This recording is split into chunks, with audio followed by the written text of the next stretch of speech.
আহত যারা আছেন তাদের সুচিকিৎসার ব্যবস্থা, আমাদের শহীদ পরিবারের যারা আছেন তাদের সবারই খুনিদের বিচার চাই এবং আমাদের পুনর্বাসনের অধিকার চাই। কিন্তু না, আপনারা সেই সব বিষয়ে কোনো কর্ণপাতই করছেন না, আপনারা আপনাদের ক্ষমতা নিয়ে আছেন। তো যাই হোক, আমি অনেক কথাই বললাম, সর্বশেষে যদি এটাই বলি, বর্তমান পর্যন্ত গত জুলাই থেকে আজকের এই জুলাইয়ের 15 তারিখ পর্যন্ত আমাদের সাথে যে দলটিকে আমরা এখনও দেখতে পাচ্ছি, সার্বিকভাবে জামাত ইসলামী দলটাকে আমরা দেখতে পাচ্ছি। ওনাদের সহযোগিতায়, ওনাদের আশ্বাসে আজও আমরা মাথা উঁচু করে দাঁড়িয়ে আছি।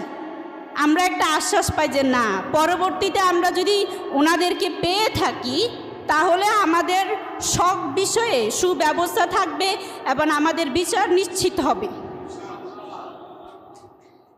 আমরা এমন একটা দলকে চাই যে দল বাংলাদেশের সর্বস্তরের জনগণের সকল কিছুর ব্যবস্থা করে দিবে, যাতে কোনো ধরনের গড়িমসি না করে।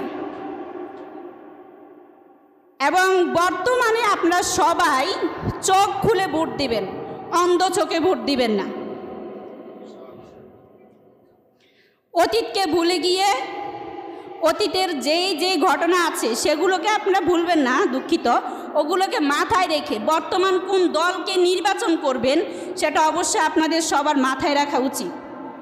সব দিক বিবেচনা করে আমরা আমাদের সহযোগী যে দল আমাদের মাথায় এখনো ছায়া হয়ে আছে সে দলকে আমরা দেখতে চাই।